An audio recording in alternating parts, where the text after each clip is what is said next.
चंद्रमा की सुंदरता पर राजा दक्ष की 27 पुत्रियां मोहित हो गईं।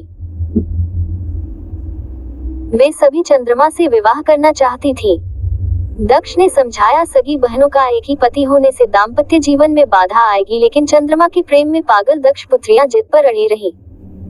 अश्विनी सबसे बड़ी थी। उसने कहा कि पिताजी, हम आपस में मेलजोल से मित्रवत रहेंगे, आपको शिकायत नहीं मिलेगी। दक्ष ने 27 कन्याओं का विवाह चंद्रमा से कर दिया।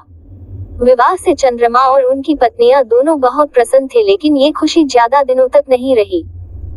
जल्द ही चंद्रमा 27 बहनों में से एक रोहिणी पर ज्यादा मोहित हो गए और अन्य पत्नियों की उपेक्षा करने लगे। ये बात दक्ष को पता चली और उन्होंने चंद्रमा को समझाया। कुछ दिनों तक तो चंद्रमा ठीक रहे, लेकिन जल्द ही वापस रोहिणी पर उनकी आसक्ति पहले से भी ज्यादा तेज हो गई। अन्य पुत्रियों के विलाप से दुखी दक्ष ने फिर चंद्रमा से बात की, लेकिन उन्होंने इसे अपना निजी मामला बताकर दक्ष का अपमान कर दिया। दक्ष प्रजापति थे, कोई देवता भी उनका अनादर नहीं करता था। क्रोधित होकर उन्होंने चंद्रमा को शाप दिया कि तुम क्षय रोग के मरीज हो जाओ। दक्ष के शाप से चंद्रमा क्षय रोग से ग्रस्त होकर धूमिल हो गए। उनकी चमक समाप्त हो गई। पृथ्वी की गति बिगड़ने लगी। परेशान ऋषि मुनि और देवता भगवान ब्रह्मा की शरण में गए। ब्रह्मा दक्ष के पिता थे, लेकिन दक्ष के शाप को समाप्त कर पाना उनके वश में नहीं था।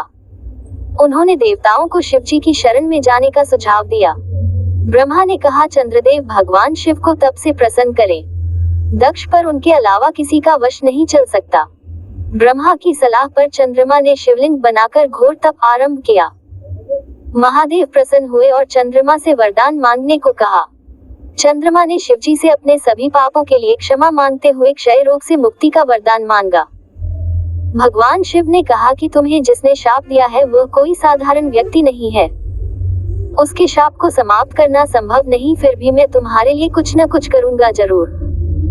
शिवजी बोले, एक माह में जो 2 पक्ष होते हैं, उसमें से एक पक्ष में तुम मेरे वरदान से निखरते जाओगे, लेकिन दक्ष के शाप के प्रभाव से दूसरे पक्ष में क्षीण होते जाओगे। शिव के वरदान से चंद्रमा शुक्ल पक्ष में तेजस्वी रहते हैं और कृष्ण पक्ष में धूमिल हो जाते हैं।